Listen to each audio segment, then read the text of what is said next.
예, 할렐루야. 예, 반갑습니다.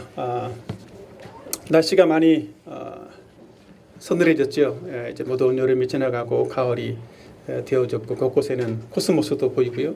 아침 저녁으로는 싸늘한 느낌도 있습니다. 이런 결실의 계절에 특별히 저와 여러분의 삶 속에서 정말 하나님 주시는 풍성한 열매가 주렁주렁 맺혀갈 수 있게 되기를 예수님의 이름으로 축원합니다. 예, 저는 그 누가복음 강해를 계속 이어가고 있는데 제가 지난번에 누가복음 강해를 통해서는 7장 18절에서 35절에 있는 말씀을 가지고 의심을 극복하자라는 그런 말씀을 함께 나누었습니다. 특별히 예수님이 나인성 과부를 찾아가서 만나주신 것처럼 우리가 하나님 중심으로 생각하지 않고 믿지 않으려는 그런 마음이 바로 의심을 불러온다라는 사실에 대해서 한 가지 말씀드렸고, 또 의심을 극복하기 위해서 예수님이 행하신 일과 약속을 믿고 의지해야 된다라는 그런 사실들도 말씀을 드렸습니다. 그리고 의심을 통해서 믿음과 확신이라고 하는 어떤 그런 긍정적인 결과를 얻게 된다라는 사실들을 제가 말씀을 드렸는데, 오늘은 그 뒤에 이어서 누가복음 7장 36절에서 50절까지의 말씀입니다. 오늘의 말씀을 통해서는 큰 은혜, 큰 감격이라고 하는 그런 제목으로 함께 말씀을 나누려고 합니다. 이 본문의 말씀은 아까 여러분들 다 읽어보신 것처럼 우리가 잘 알고 있는 향유를 예수님께 부은 그 여인의 사건을 다루고 있는 그 내용입니다. 이 내용은 사복음서에 모두 기록이 되어 있습니다. 근데 약간의 이제 이 내용을 놓고 학자들 간에 약간의 그 논란도 참 많은 그런 내용이기도 합니다. 누가복음의 내용과 다른 세 복음서의 내용이 조금 다르다라는 견해를 가지고 있는 사람들이 있습니다. 시기적으로 좀 이렇게 다르다라고 하는 것이지요. 누가복음의 내용은 예수님의 갈릴리 사역 초기에 바리새인 시몬의 집에서 일어났던 일이라고 합니다. 그리고 다른 세 복음서의 내용은 예수님이 십자가 죽음을 앞둔 사역 말기에 유월절 이전에 나사로가 살던 베다니 나병 환자 시몬의 집에서 일어났던 일이라는 거죠. 근데 공교롭게도 그 예수님을 초대했던 그 집 사람 주인의 이름이 똑같이 시몬입니다. 근데 그렇기 때문에 요 면들을 조금 이렇게 강조하는 면에서 조금 이제 다르다라고 하는 그런 면들도 또 있기도 한데, 누가는 예수님의 갈릴리 어떤 초기 사역을 통해서 이 여인이 향유를 부은 이 사건은 이 여인이 예수님의 은혜를 받아들이고 어떤 헌신과 어떤 감격의 마음으로서 그 예수님께 드려진 어떤 헌신이었다라는 사실들에 대해서도 말씀을 하면서, 그와 반대로 어떤 예수님을 초대했지만 그런 구원의 기쁨과 감격이 없는 어떤 바리새인 시몬의 모습들을 오히려 들춰내면서 오히려 시몬에게 죄사함의 은혜와 감격 속에서 살아가야 될 것에 대해서 강조하는 그런 내용으로 오늘 누가복음을 기록하고 있기도 합니다. 또 다른 측면에서 마태나 마가와 요한복음에 있어서는 예수님의 사역의 말기에 기록된 그 말씀 속에서는 여인이 부은 이 향유를 통해서 여인이 부은 그 향유 사건은 예수님의 죽음을 예비한 것이었다라는 사실에 대해서 강조하고 있기도 합니다. 그래서 어떤 학자들, 보수적인 학자들은 이 사건이 두 개가 아니라 하나의 사건이다라는 사실들을 또 지적을 하기도 합니다. 특별히 요한복음 11장, 12장의 말씀을 근거로 해서 예수님께 향유를 부은 이 여인은 베다니 나사로, 우리가 잘 아는 죽었다가 살아난 나사로 있지 않습니까? 그 나사로와 마르다의 동생이었던 마리아였다라는 사실들을 지적을 하고 있습니다. 그래서 예수님을 자기 집으로 초대한 문둥병자 이 시몬, 이 사람은 문둥병자였으면서 바로 바리새인이었다라는 사실들에 대해서도 동일하게 맞춰서 이야기를 하기도 합니다. 그래서 시몬은 바리새인이었지만 또 예수님에게서부터 그 문둥병 나병을 고침받았기 때문에 그 예수님에 대한 감사와 어떤 호의적인 마음을 가지고 잔치를 열게 되었고, 예수님은 그 잔치에 흔쾌히 승낙을 하셔서 함께 잔치에 참여하게 되었다라는 사실에 대해서, 그리고 그 중에 그 잔치에 참여하고 있는 과정 속에서 여인이 와서 향유를 부었다라고 이야기를 하고 있습니다. 상당히 설득력이 있는 내용이죠. 저는 오늘 이 내용들이 그런 어떤 측면들에서 이 여인이 향유 부은 이 사건 가운데에서 특별히 여인과 또 예수님을 자기 집으로 초대한 어떤 이 시몬의 모습들을 좀 비교하면서 오늘 말씀을 여러분들에게 함께 나누려고 합니다. 예수님께 찾아왔던 여인, 또 예수님을 초대했던 바리새인 시몬, 이런 두 사람의 모습을 비교하면서 우리의 모습은 어떤가, 우리의 모습을 좀 진단해 보고 싶고요, 우리 자신의 모습을 좀 돌아볼 수 있는 그런 시간이 되었으면 좋겠습니다. 우리가 잘 알고 있는 어거스틴이라는 사람은 그렇게 말했습니다. 이 세상에는 두 종류의 사람이 있다라는 이야기들을 했습니다. 한 종류의 사람은 어떤 사람일까요? 자신이 죄인인 줄을 아는 사람이다라는 겁니다. 또 한 종류의 사람은 자기 자신이 죄인인 것을 모르는 사람이다라는 거예요. 그러니까 자기 자신이 죄인인 줄을 아는 사람은 이 여인처럼 겉으로 드러난 죄인이라는 것이지요. 근데 자기 자신이 죄인인 것을 모르는 사람은 시몬처럼 숨겨진, 감추어진 죄인이라는 것입니다. 그래서 자기 자신이 죄인인 것을 인정하는 이 드러난 죄인은 하나님의 은혜로 말미암아서 죄의 용서함을 받을 수 있지만, 자기 자신의 죄를 숨기고 인정하지 않는 이 숨겨진 죄인은 하나님의 용서함을 받을 수 없는 그런 처지에 이를 수 있다는 사실에 대해서 말씀하고 있는 것입니다. 우리가 마리아와 같이 이 하나님의 은혜를 받고 또 큰 은혜, 큰 감격을 누리는 그런 사람이 되려면 우리는 바로 우리 자신이 죄인인 것을 먼저 알고 그 죄 문제를 해결할 수 있는 그런 사람이 되어야만 하는 것입니다. 여러분은 하나님의 은혜와 그 죄의 용서함을 받기를 원하십니까?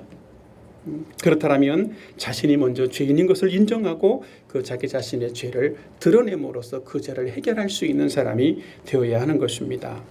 저는 오늘 이 본문의 말씀을 통해서 어떤 사람이 하나님의 은혜를 받게 되고 또 하나님의 은혜로 말미암아 죄 용서함을 받은 사람은 어떤 삶을 또 살아야 되는지라는 사실들에 대해서 말씀을 드리려고 합니다. 우리는 마리아처럼 자신의 죄인됨을 알고 그 죄를 가지고 예수님께 나와서 죄 용서함을 받을 뿐만 아니라 그 죄 용서함을 받은 감격으로 또 예수님을 섬길 수 있고 정말 최고의 헌신과 최고의 사랑으로 자기 자신을 드릴 수 있는 그런 사람이 되어야 된다는 사실들을 함께 말씀을 통해서 살펴보려고 합니다. 우리는 오늘 이 말씀을 통해서 아직 예수님을 인격적으로 만난 사람이 있다라고 하면 그 나하고는 좀 상관없는 이야기네라고 생각하기보다는 오히려 자격 없는 그런 죄인을 향해서 베풀어 주시는 하나님의 놀랍고 큰 은혜를 오늘 이 시간에 생각하면서 바로 그 은혜를 받아들일 수 있는 그런 시간이 되었으면 좋겠습니다. 그리고 이미 예수님의 죄 용서와 그 은혜를 받은 사람이라면 그 은혜에 감격하고 감사해서 정말 뜨거운 마음으로 주님을 섬기고 신앙생활하는 그런 사람으로 다시 새롭게 다짐할 수 있는 그런 기회가 되었으면 좋겠습니다. 아멘. 제가 첫 번째로 나누고 싶은 사람은 사실은 어떤 사람이 은혜를 받는가라고 하는 것입니다. 오늘 본문에는 두 종류의 사람이 등장합니다. 은혜 받는 사람, 은혜 받지 못한 사람. 첫 번째는 은혜 받는 사람은 누구인가 하는 거죠. 자, 같이 우리가 한번 보도록 하겠습니다. 누가복음 7장 36절 말씀을 함께 같이 보겠습니다. 다 같이 37절까지 같이 읽어보실까요? 시작. 한 사람이 바리새인의 집에 들어와 앉으셨을 때에 그 동네에 죄를 지은 한 여자가 있어. 이 내용의 전말은 그렇습니다. 한 마을의 한 동네에 한 사람의 바리새인이 살고 있었습니다. 그의 이름은 시몬이라고 하는 사람이었습니다. 그가 나병 환자로 있다가 고침 받은 사람이라면 자기 집에 예수님을 이렇게 초대했다라고 하는 일은 아마도 정말 감사와 호의적인 어떤 그런 마음 때문이었을 것입니다. 그런데 그 동네에 어떤 사람이 있었냐면 한 여인이 살고 있었습니다. 그 여인이 여인이 예수님이 식사하는 자리에 들어와서 예수님의 발에 눈물을 흘리고 눈물을 적시면서 자기 머리카락으로 예수님의 발을 닦기도 하고 그 발에 입 맞추고 또 향유도 붓는 그런 일들이 일어났다라는 거예요. 근데 그 여인이 도대체 누구란 말입니까? 그 여인에 대해서 누가는 그렇게 말하고 있습니다. 그 동네에 죄를 지은 한 여자가 있어. 여기서 죄를 지은 여자라고 하는 것은 동네 사람들이 다 아는 죄인이라고 하는 말씀입니다. 특별히 이 시대에 여자를 보고서 죄를 지었다라고 말하는 경우는 보통 흔히 모든 사람이 다 알고 있는 창녀라고 하는 사실들을 드러내고 있는 것입니다. 그런데 그 여자가 예수님의 발에 입 맞추고 있습니다. 그런데 아이러니하게도 예수님은 그 여인이 자기 발에 입을 맞추고 있음에도 불구하고 그 모습을 내버려 두셨다라는 거예요. 왜 그렇겠습니까? 예수님은 47절에서 그 여인이 이미 죄사함을 받은 사람이다 라고 말씀을 하고 있습니다. 일단 그 내용은 이따가 뒤에서 또 말씀을 드리겠습니다.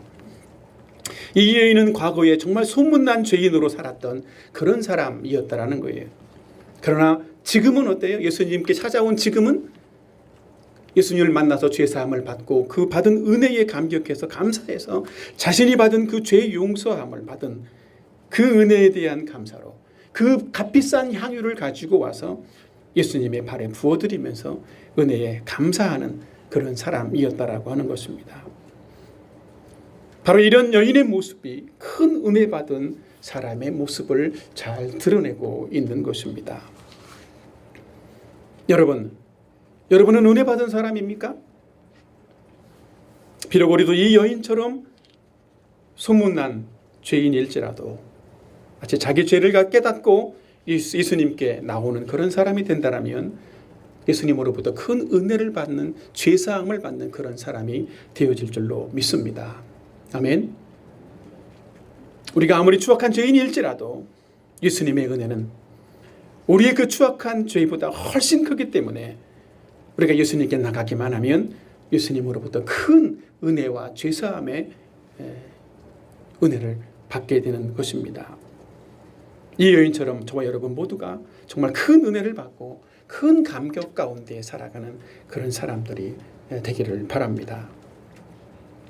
두 번째로 소지는 은혜 받지 못하는 사람이 누구인가라는 겁니다. 시몬의 이야기겠죠. 죄사함 받은 여인이 예수님을 만지고 때 그 모습을 지켜보던 한 사람, 시몬이라는 사람이 있었습니다. 자, 누가복음 7장 39절에 있는 말씀을 같이 한번 읽어보도록 하겠습니다. 다 같이 봅니다. 시작. 예수님을 청한 바리새인.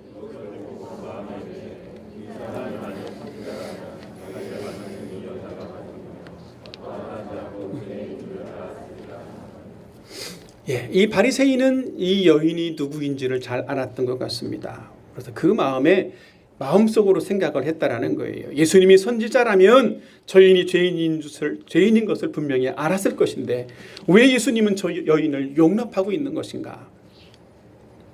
여인을 가까이 하는 것을 보니까 예수님은 선지자가 아닌가라고 하는 어떤 의구심을 가졌다라는 거예요.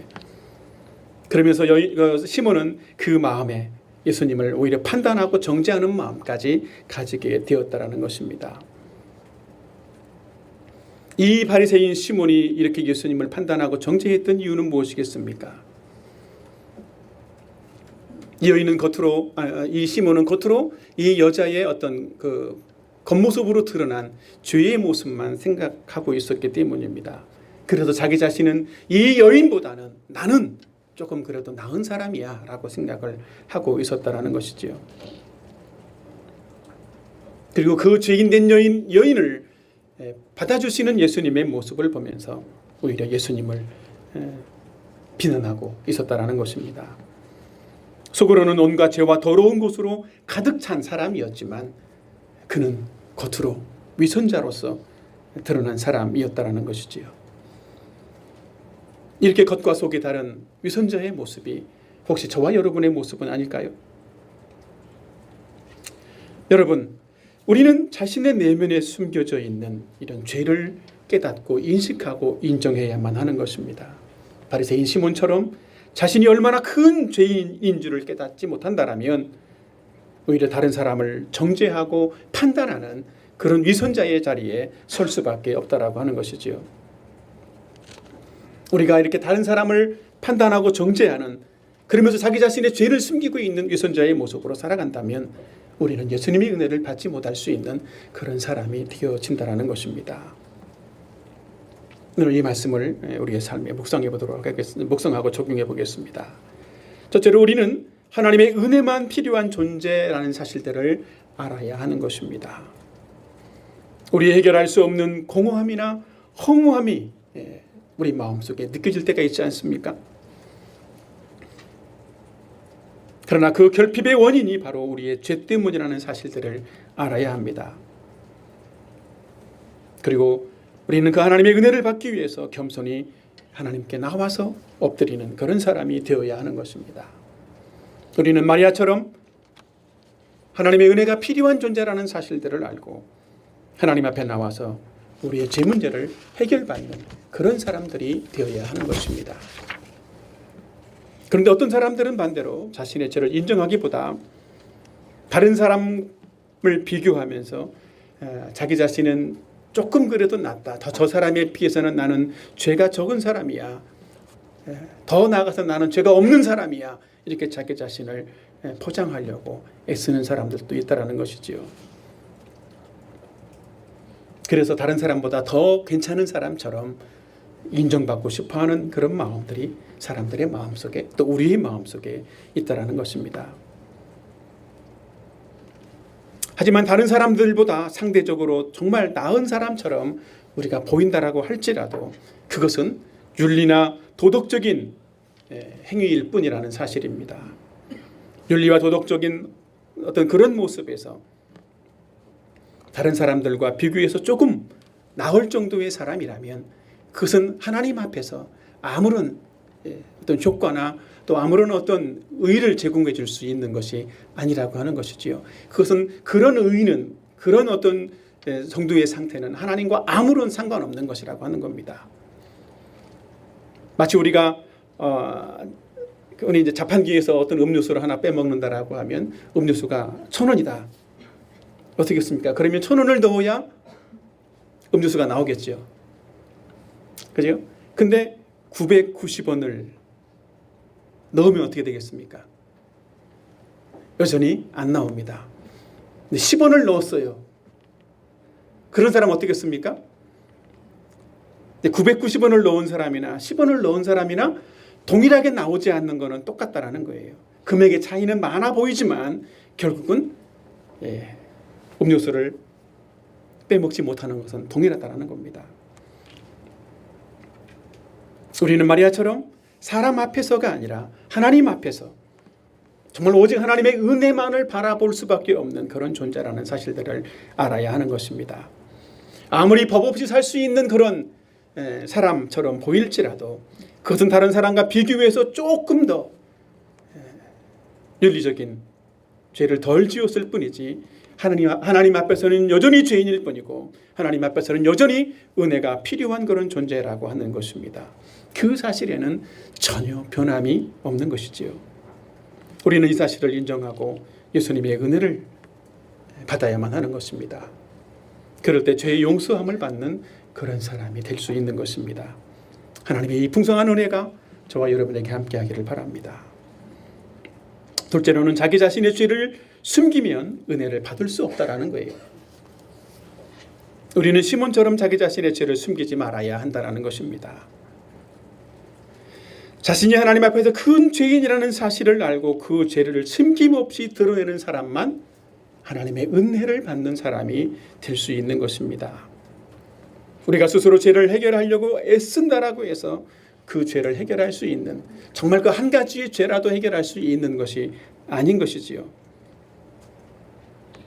우리가 하나님의 은혜를 받고 죄사함을 받기 위해서 가장 먼저 선행되어야 될 것이 있다면 그것은 자기 자신이 정말 자기 자신의 노력으로는 도저히 갚을 수 없는 그런 큰 죄인이라는 사실들을 인정하고 드러내는 것입니다.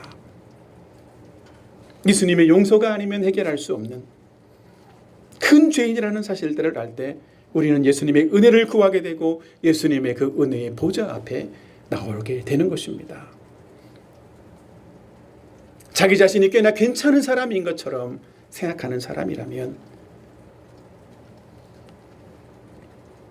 자신의 죄를 가지고 예수님 앞에 나올 수가 없는 것이지요. 우리는 자기 자신의 죄인됨을 깨닫고 오직 그 예수님의 불쌍히 여겨주심을 구하면서 자기 자신의 죄를 가지고 예수님께 그 은혜 앞에 나와야만 하는 것입니다. 제가 도왔던 한 형제가 있었습니다. 그 한 형제가 하나님 앞에서 자기 자신의 죄를 깨닫지 못하고 또 그 죄를 드러내지도 않으면서 자기 자신은 저는 목사님, 저는 예수님을 잘 믿고 있어요, 뭐 이랬던 한 형제가 있었습니다. 근데 성경 공부를 하면서 그 사람의 마음속에 자기가 믿는 그 믿음에는 죄 사함을 받은 그 죄의 용서가 포함되어져 있지 않다라는 사실들을 알게 되었습니다. 그래서 그다음부터 자기 자신이 정직하게 저는 이런 죄를 가지고 있는 제 노력을 해봤는데 안 돼요, 뭐 이러면서 자기 자신의 죄를 인정하는 사람이 되었고 또 하나님의 은혜를 받는 사람이 되었습니다. 흔히 이제 목사님 아들이든지 이제 이런 오랫동안 신앙생활을 한 사람들이 그렇더라고요. 처음에 만나면 죄 문제를 얘기할까 봐서 미리 카바를 치면서 저는 우리 아버지가 목사님이에요, 이렇게 먼저 이야기를. 그게 어떻다는 얘기야. 이제 그런데 자기 자신을 숨기고 포장하려는 것이지. 아마 우리 아들도 그러지 않나 몰라요. 어디 가서 얘기하면 우리 아버지가 목사님인데요, 막 이러면서. 그죠? 그럴지도 모릅니다. 그러나 우리가 정말 이 예수님 앞에 우리 자신의 모습을 드러내놓고 인정을 할 때에 우리는 구원받고 그 하나님의 큰 은혜를 받는 사람이 될 수 있습니다. 그러나 그렇지 못한 사람이라면 우리는 단지 종교 생활을 하는 사람이 될 뿐입니다. 그리고 그런 사람을 뭐라고 부르지요? Sunday 크리스찬이라고. 그래도 뒤에 크리스찬이라고 붙어 있어서 다행입니까? 껍질만, 모양만, 무늬만 크리스찬의 모습을 가지고 있다는 거죠. 여러분, 자신의 죄를 숨기지 말고 또 자신의 죄를 가지고 그 죄 문제를 해결하기 위해서 예수님께 나아갈 수 있는 저와 여러분이 되었으면 좋겠습니다. 자기 자신이 죄인인 줄을 모르는 사람은 예수님이 어떤 분이신지도 알지 모르게 되고 못하게 되고 구원의 은혜와 축복을 누리지도 못하는 그런 사람이 되는 것입니다. 자기 자신의 죄를 드러내놓고 주님께 나아가서 이 주님이 주시는 이 풍성한 은혜를 받는 저와 여러분의 생애가 되었으면 좋겠습니다. 아멘. 저는 앞에서 어떤 사람이 은혜를 받는가라는 사실들을 말씀드렸습니다. 두 번째 대지에서는 예수님은 은혜 베푸시기를 기뻐하신다라는 거예요. 우리에게 은혜 베푸시기를 기뻐하시는 예수님의 마음이 그러면 어떤 모습으로 드러나는지 두 가지를 살펴보려고 합니다. 첫 번째는 예수님은 모든 사람을 차별하지 않고 수용해 주신다라고 하는 것입니다. 자, 누가복음 7장 40절 41절 말씀을 같이 한번 읽어보겠습니다. 읽어봅니다. 시작. 예수께서 대답하여 이르시되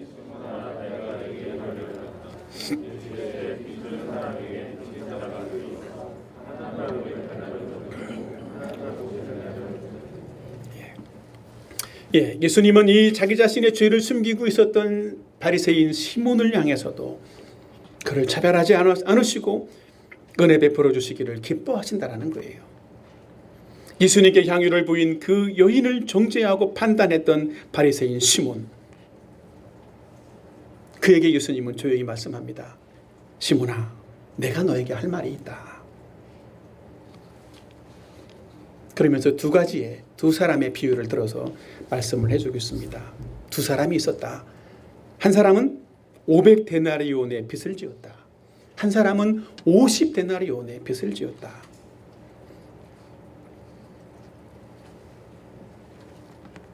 그 당시 이 한 데나리온이 노동자 한 사람의 하루 일당 임금이었습니다. 그렇다면 500데나리온은 거의 20개월에 가까운 임금입니다. 50데나리온은 한 20일 정도, 2개월 정도, 그 정도의 임금이었다는 것입니다. 이 차이는 10배가 되지만 두 사람에게 동일한 것은 뭐예요? 둘 다 갚을 능력이 없었다라는 것입니다. 바꿔 말하면 네가 죄 많게 여기는 이 여인과 죄 없어 보이는, 조금밖에 없어 보이는 너, 어떻다라는 겁니까? 너나 그 여자나 동일한 죄인이야. 그 사실들을 말씀하고 있는 것이지요.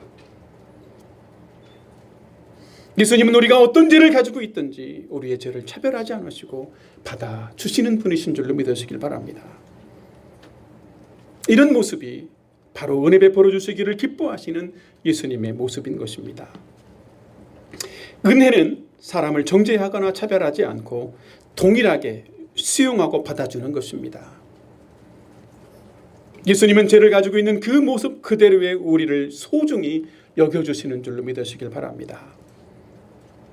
그리고 죄인과 함께 그 사람의 죄마저도 예수님은 받아주심으로써 죄를 가진 사람이 그 자기 자신의 죄를 깨닫고 자신의 죄를 해결받기 위해서 예수님께 나아올 수 있는 그런 회개의 문을 열어주시는 분이신 줄로 믿으시길 바랍니다.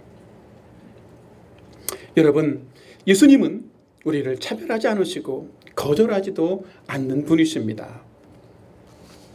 우리는 이 사실을 믿고 예수님께 나가야만 합니다.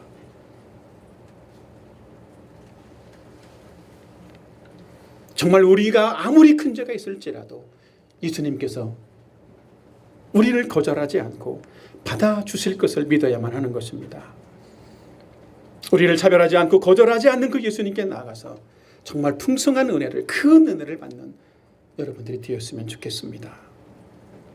둘째로 예수님은 모든 사람에게 동일한 은혜를 베풀어 주신다는 것입니다. 자, 7장 42절 말씀을 같이 한번 보도록 하겠습니다. 시작. 갚을 것이 없으므로 둘 다 탐감하여 주었으니. 예수님은 예수님께 나오는 사람, 마리아와 같은 사람이든지 이 시몬과 같은 사람이든지 동일하게 은혜를 베풀어 주신다는 것입니다. 여기에 나와 있는 이 탐감이라는 단어는 헬라어로 카리주마이라고 하는 그런 단어입니다. 이 단어는 값없이 내어주다, 은혜를 베풀다, 또 희생제물로 신의 은총을 구하다, 이런 어떤 의미를 가지고 있습니다.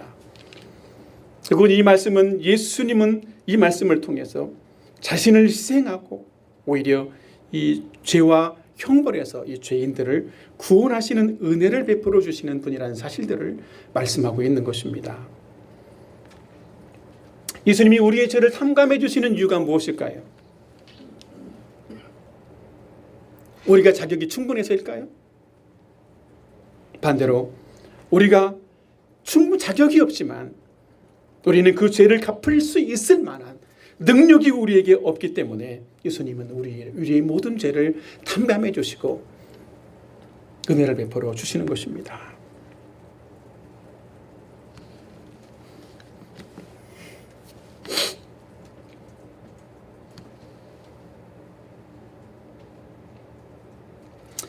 우리는 예수님께서 갚을 능력이 없는 우리의 모든 죄값을 갚아주시는 그런 분이시라는 것들을 믿었으면 좋겠습니다. 그래서 우리는 정말 값없이 베풀어 주시는 하나님의 은혜와 그 예수님의 은혜와 사랑만을 믿고 의지하는 그런 분들이 되었으면 좋겠습니다. 제가 돕던 한 형제가 있었는데 그 형제는 그랬습니다. 열심히 노력을 하면 구원받게 될 줄로 믿고 있었던, 알고 있었던, 정말 그래서 신앙생활을 아무튼 교회에서 하고 있는 모든 일에 열심히 했던 그런 한 형제였습니다. 왜 그렇게 했겠습니까? 뭔가 그렇게 열심히 해야 구원받을 것 같고 그렇게 열심히 뭔가라도 하지 않으면 뭔가 이렇게 마음에 불편함이 있다라는 거예요. 뭔가 일이 날 것 같고. 근데 열심히 노력하면 될 것 같은데 안 된다라는 거죠. 여전히 마음속에 불편함과 공허함과 이런 어떤 뭔가가 허무함들이 있다라는 거예요.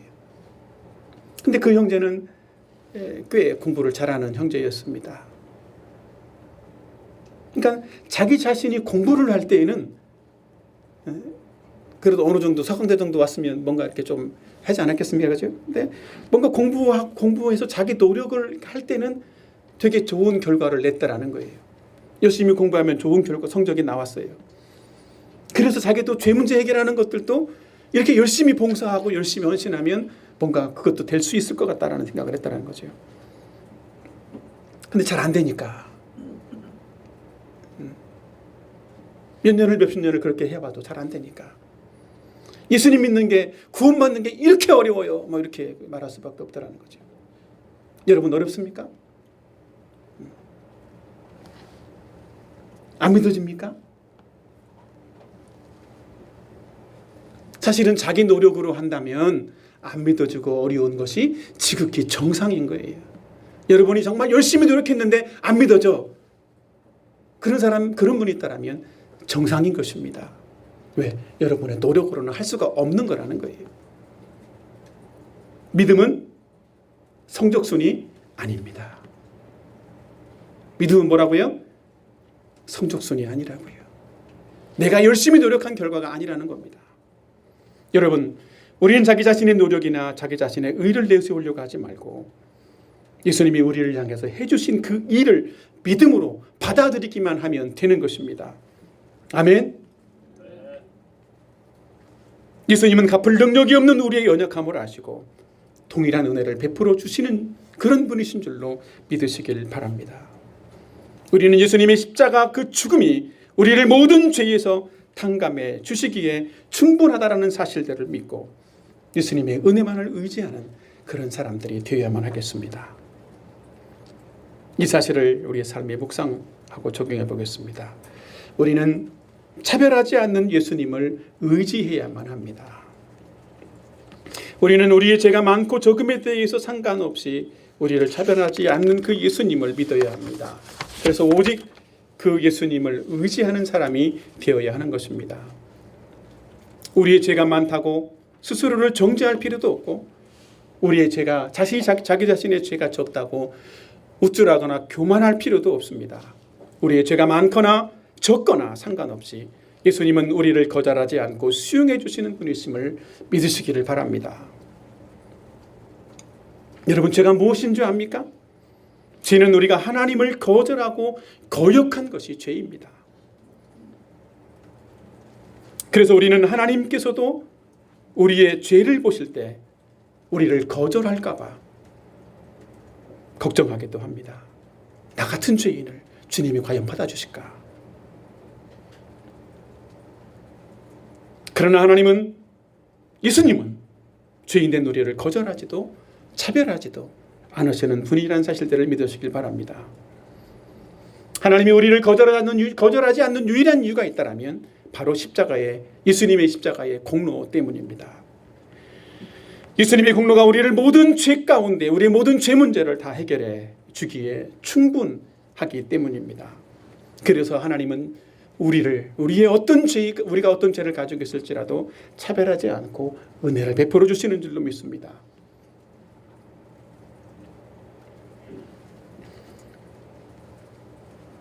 그런데 하나님이 어떤 분이신지를 잘 모르는 세상 사람들은 죄 있는 그대로 용납을 하거나 받아주는 어떤 그런 수용성을 잘 이해하지도 못하고 또 그런 다른 사람의 어떤 모습들을 받아주지 못하는 수용해주지 못하는 그런 경우들이 참 많이 있는 것 같습니다. 맛을 봐야 맛을 안다고요.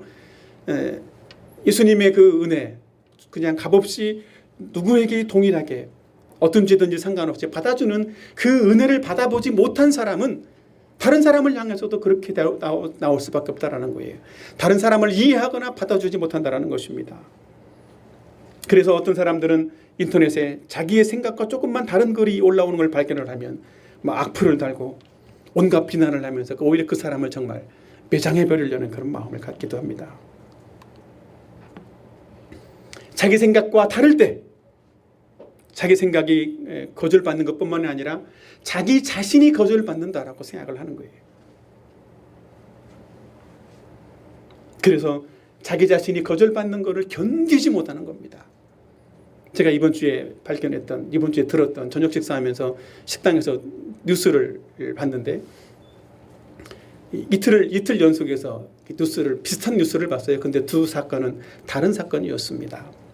근데 어떤 사건이었냐면 사귀던 여자친구가 헤어지자고 한다고 스토킹을 하다가 여자를 살인해 버렸습니다. 그런 사건이 한 사건이 있었고요.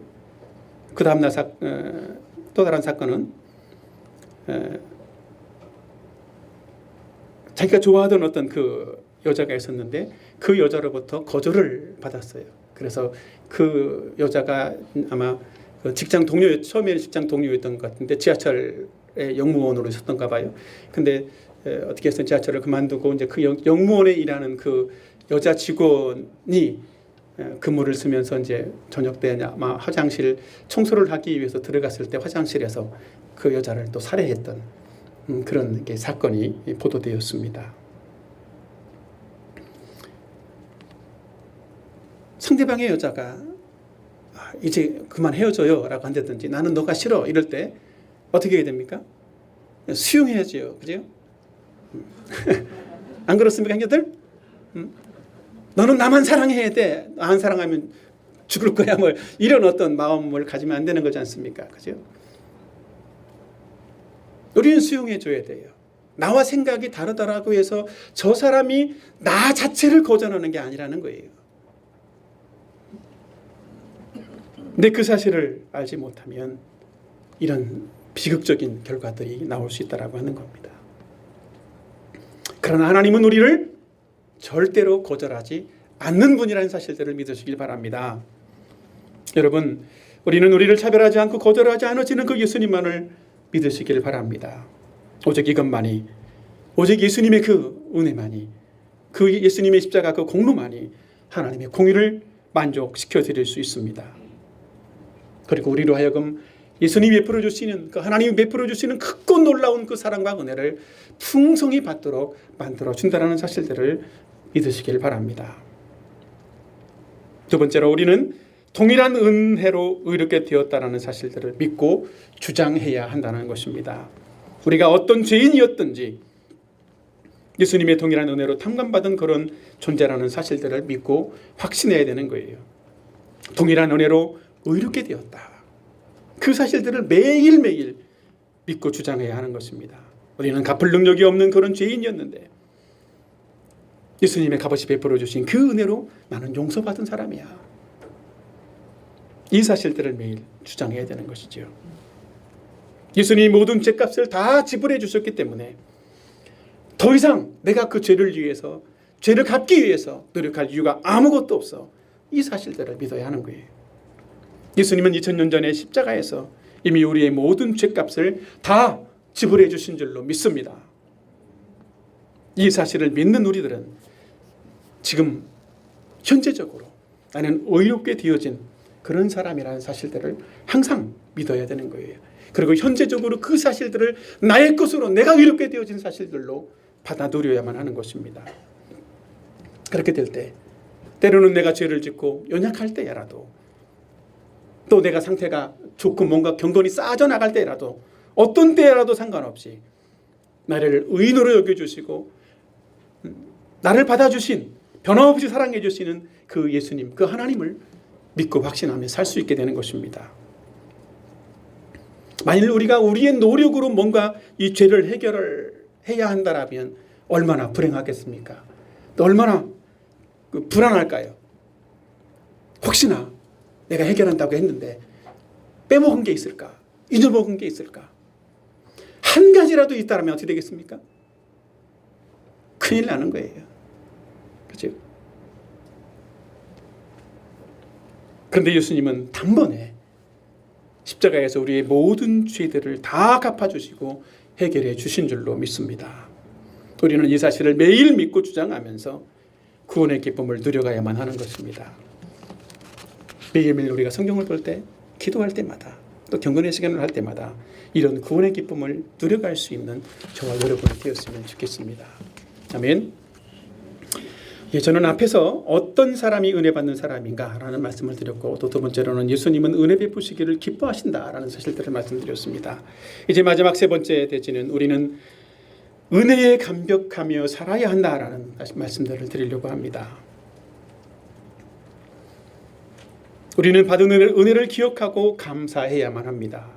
자, 누가복음 7장 44절을 같이 한번 44, 45절입니다. 같이 한번 읽어보도록 할까요? 다 같이 시작. 그 여자를 돌아보시며 시몬에게 이르시되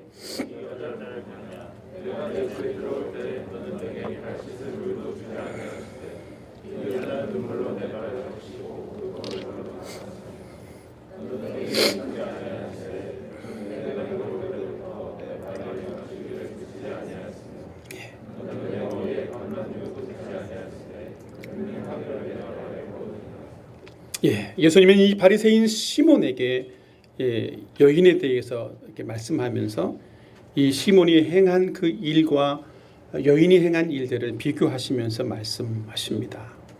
세 가지를 지적하시지요. 여자는 물로 발을 씻어드리는 것을 대신해서 감사의 눈물로 예수님의 발을 씻겨드렸다는 것입니다.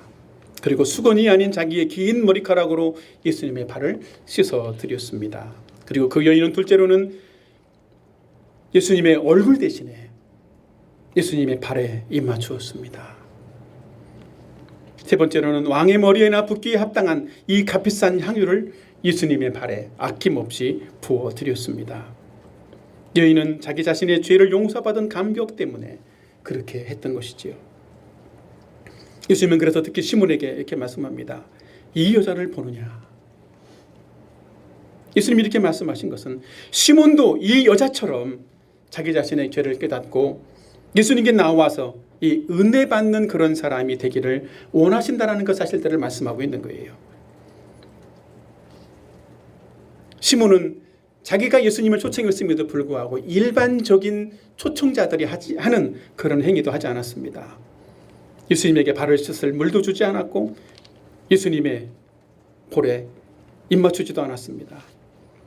그리고 예수님의 머리에 그 흔한 감람유도 부어드리지 못했다라는 것이지요.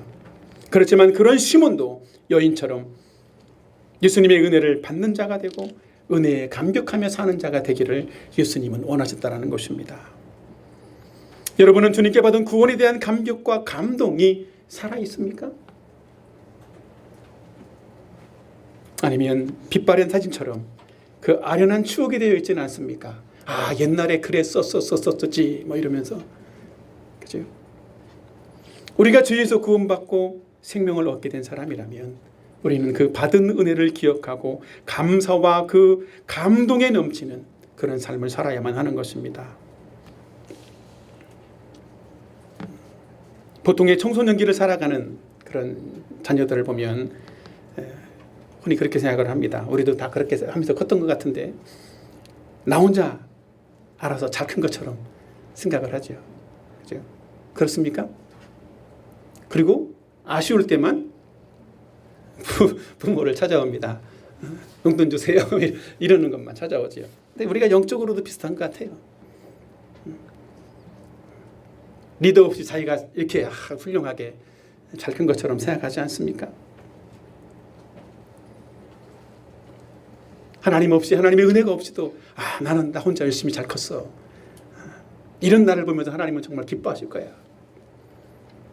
때로는 그러면서도 아쉬울 때만 하나님께 나가 기도하고 은혜를 구하기도 하죠. 그럼에도 불구하고 또 하나님의 은혜에 대해서 크게 인식하지 못하고 살아가는 데도 참 많이 있습니다. 그렇기 때문에 우리가 정말 주님을 위해 섬기할 어떤 일이 있다라고 말하면 가장 먼저 핑계를 댑니다. 바쁘다고. 그리고 일정한 선을 그어놓고 나는 이 정도 범위 안에서만 주님을 섬겨야 돼. 이 이상을 섬기면 나는 오버하는 거야. 이렇게 생각하기도 합니다. 여러분, 우리는 이 여인의 믿음으로 죄사함을 얻고 구원받은 사실을 감격하면서 감사했던 것처럼 우리가 받은 죄 용서가 얼마나 큰 은혜였던지를 알고 용서받은 은혜에 감격하며 살아나가는 그런 저와 여러분이 되었으면 좋겠습니다. 두 번째로는 큰 은혜에 대한 큰 감격으로 사랑해야 한다는 것입니다. 자, 누가복음 7장 47절 말씀을 같이 한번 읽어볼까요? 다 같이 시작. 내가 내게 말하노니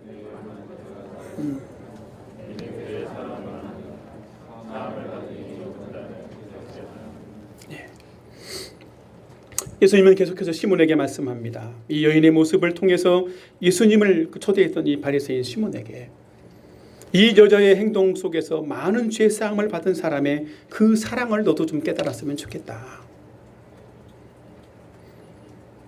예수님이 오늘 그의 많은 죄가 사하여 줬도다. 이는 그의 사랑함이 많음이라. 이 말씀을 시몬에게 하면서 죄사함을 많이 받았기 때문에 그 대가로 사랑해야 된다라는 말씀을 하고 있는 것이 아니라는 거예요.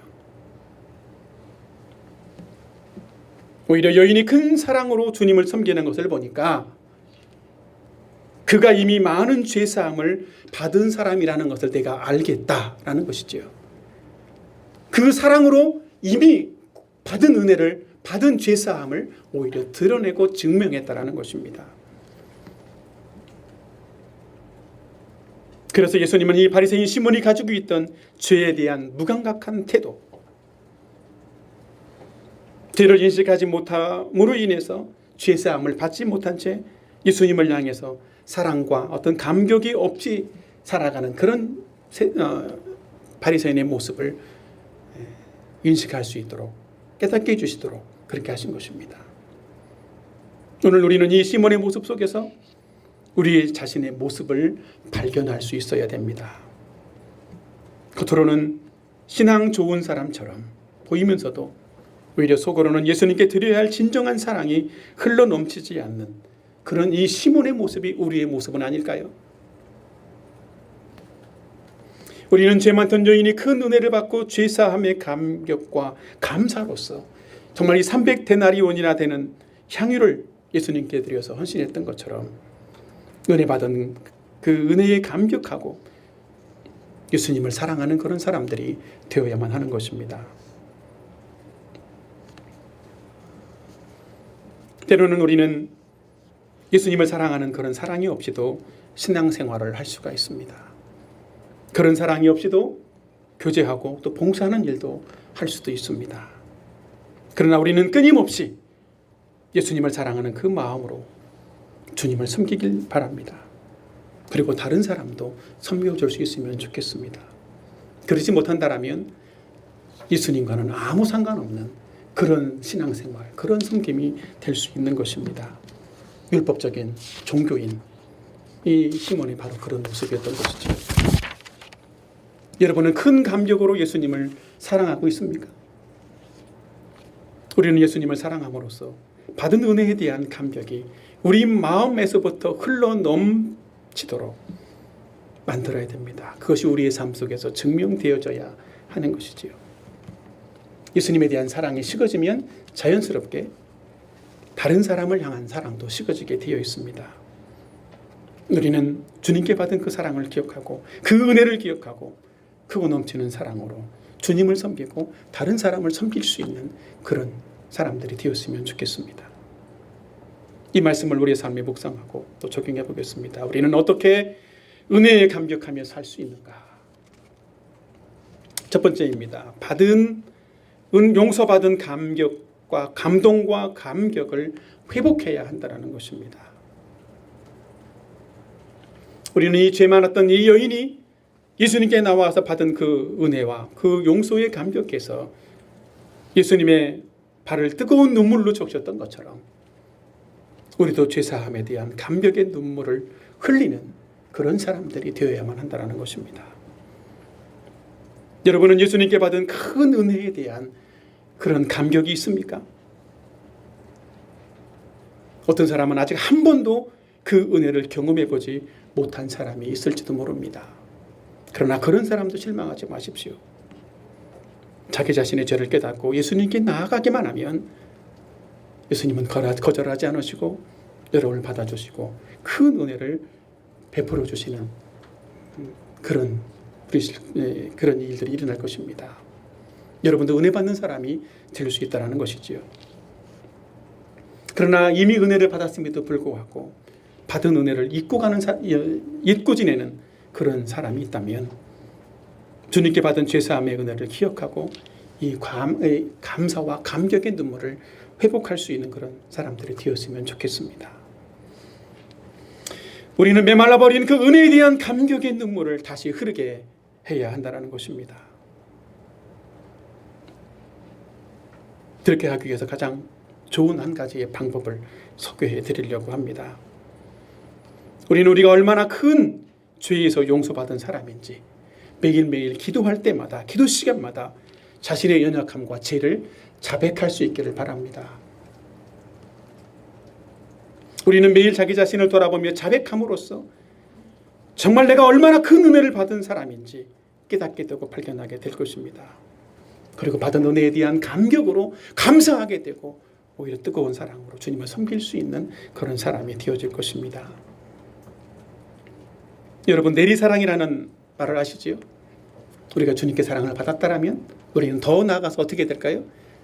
그 사랑으로, 주님을 사랑하는 그 마음으로 다른 사람도 사랑해야 되는 것입니다. 내가 용서받을 수 없는 자격 없는 사람에서 용서받고 은혜를 받은 사람이라면 누군가 나에게 자격 없어 보이는 사람, 그런 사람일지라도 내가 주님을 사랑하는 마음으로 주님께 받은 용서의 그 감격으로 다른 사람을 사랑할 수 있는, 다른 사람을 용서하고 은혜 베풀 수 있는 그런 사람이 되어야 하는 것입니다. 그럴 때 그런 것들을 보면서 또다시 자기 자신의 모습을 돌아보고 나도 이런 죄였는데 이런 은혜를 받은 사람이구나. 그래서 또 감격의 눈물을 하나님께 흘릴 수 있는 그런 사람이 되는 것입니다. 두 번째로 예수님을 사랑하는 마음으로 모든 일을 행해야 한다는 것입니다. 받은 은혜와 사랑이 얼마나 큰지를 아는 사람일수록 큰 사랑으로 주님을 사랑하는 그런 사람이 되는 줄로 믿습니다. 따라서 우리는 모든 일에 우리가 받은 은혜를 기억하고 주님을 사랑하는 마음으로 모든 일을 행해야 한다는 것입니다. 주님으로부터 큰 은혜를 받은 사람이 반드시 해야 될 한 가지의 일이 있다고 생각을 합니다. 무엇이겠습니까? 받은 은혜에 감격해서 자기 자신을 주님께 드리는 것입니다. 여인은 비싼 향유를 드렸습니다. 거의 2년치에 해당하는 노동자의 임금과 같은 2년치 연봉에 해당하는 비싼 향유를 드렸어요. 돈이 많아서일까요? 여인은 그걸 드리면서 자기 자신을 드린 것입니다. 우리는 우리 자신을 주님께 드리는 가장 좋은 방법이 무엇이겠습니까? 가장 중요한 것은 매일 하루의 첫 시간을 주님께 드리는 것입니다. 아침에 주님과 교제하는 것은 나를 대신해서 누군가 해줄 수 있는 게 아닙니다. 내가만 할 수 있는 일이죠. 그렇죠? 하루의 삶을 인도함 받기 위해서 반드시 다른 사람이 아닌 내가만 해야 되는 일입니다. 그러니까 경건의 시간은 의무가 아니라 하나님께 받은 사랑에 감격해서 하나님과 사랑의 교제를 나누기 위한 시간으로 만들어 가야 되는 것이지요. 그래서 경건의 시간에 하나님의 사랑을 확인하고 하나님을 사랑하는 하루를 매일매일 살아갈 수 있도록 하나님 말씀에 순종하는 그런 시간이 되어야만 하는 것입니다. 그럴 때 우리는 매일 주님과의 사랑의 그런 교제가 쌓아감으로써 평생 하나님의 도우심과 또 은혜를 받는 그 사랑을 누리는 그런 사람이, 그런 생애가 되어져 가는 것입니다. 여러분 잘 아는 톨스토이라는 작가가 있습니다. 그 사람은 무엇으로 사는가라고 하는 그런 책에서 모든 사람은 오직 사랑에 의해서 살아간다. 하나님은 사랑이시기 때문에 사랑에 마음이 가득 차 있는 사람은 하나님의 세계에 살고 있는 것이다 라고 기록을 하고 있습니다. 우리가 하나님의 사랑을 알고 사랑의 마음으로 가득 찰 때 우리는 그 하나님의 사랑 안에 거하는, 사랑 안에 살아가는 사람이 되어지는 것입니다. 우리는 자격 없고 무가치한 존재였지만 큰 은혜 때문에, 예수님의 그 사랑 때문에 정말 예수님의 생명과 맞바꿀 정도로 하나님 앞에서 가치 있는 그런 존재가 되었습니다. 하나님은 우리를 그렇게 자기의 아들과 생명을 맞바꿀 만큼 우리를 가장 소중한 존재로 여겨주시는 줄로 믿습니다. 우리는 이 하나님의 사랑을 받아들이고 이런 사랑의 마음으로 주님을 사랑할 뿐만 아니라 다른 사람을 사랑해야 되는 거예요. 우리는 이런 마음으로, 이 진실한 마음으로 누군가를 사랑할 때 그 사람이 정말 진정으로 가치 있는 존재가 되는 거예요. 이런 진실한 마음으로 하나님을 사랑한다면 하나님은 내 생애에 가장 소중한 분이 될 것입니다. 이런 사랑으로 누군가를 사랑한다면 그 사람도 정말 우리 생애에 소중한 한 사람의 영혼이 되는 거예요. 마지막 시간이 다 됐는데 시한 구절 소개하고 마치겠습니다. 내가 그의 이름을 불러주기 전에는 그는 다만 하나의 몸짓에 지나지 않았다. 내가 그의 이름을 불러주었을 때 그는 나에게로 와서 꽃이 되었다. 김춘수 시인의 꽃입니다. 여러분, 우리는 주님의 은혜와 사랑 때문에 가치 있고 소중한 존재가 되었습니다. 우리는 주님의 은혜와 사랑이 동기가 되어져서 날마다 최고의 사랑을 하나님께 드리며 이 가치 없어 보이는 세상 사람들을 향해서도 정말 주님의 사랑으로 사랑하며 생명의 복음을 나눠줄 수 있는 그런 사람이 되어야 됩니다. 마치 정말 가치 없었던 한 사람이 정말 우리가 그의 이름을 불렀을 때 가치 있는 한 송이의 꽃과 같이 되었던 것처럼 우리는 우리가 만나는 사람들이 바로 주님 앞에서 정말 소중한 가치 있는 한 존재가 되도록 만들어 주어야 됩니다. 왜냐하면 우리가 가치 없는 존재였지만 하나님이 우리를 불러주심으로써, 은혜를 주심으로써 우리가 하나님 앞에서 가치 있는 존재가 되었기 때문입니다. 말씀을 정리하겠습니다. 저는 오늘 말씀을 통해서 어떤 사람이 은혜 받은 사람인가라는 말씀을 드렸고, 두 번째로는 예수님은 은혜 베푸시기를 기뻐하신다라는 말씀을 드렸습니다. 세 번째로는 우리는 그 은혜에 감격하며 살아야 한다라는 말씀을 드렸습니다. 오늘 말씀을 통해서 받은 그 은혜가 얼마나 큰지를 기억하고 그 큰 은혜에 대한 큰 감격과 감사로 주님을 사랑하고 주님뿐만 아니라 다른 사람들도 사랑할 수 있는 저와 여러분의 생애가 되기를 예수님의 이름으로 축원합니다. 같이 기도하겠습니다. 오늘 받은 말씀을, 또 들은 말씀을 기억하면서 함께 기도하도록 하죠. 우리가 나는 어떤 은혜와 사랑을 받은 사람인가, 나는 어떤 은혜를 받기를 원하는가, 하나님이 주는 은혜를 기억하고 그동안 받은 은혜를 잊고 살았다라면 하나님, 나도 그 은혜를 기억하고 또 돌이키고 회복을 하고 싶습니다. 아직 한 번도 그 은혜를 경험하지 못한 사람이라면 하나님, 내게도 그런 은혜가 필요합니다. 내게 은혜 주십시오. 나의 죄를 인정하고 주님 앞에 나가기를 원합니다. 그런 시간, 그런 기도의 시간을 갖길 바랍니다. 기도합니다.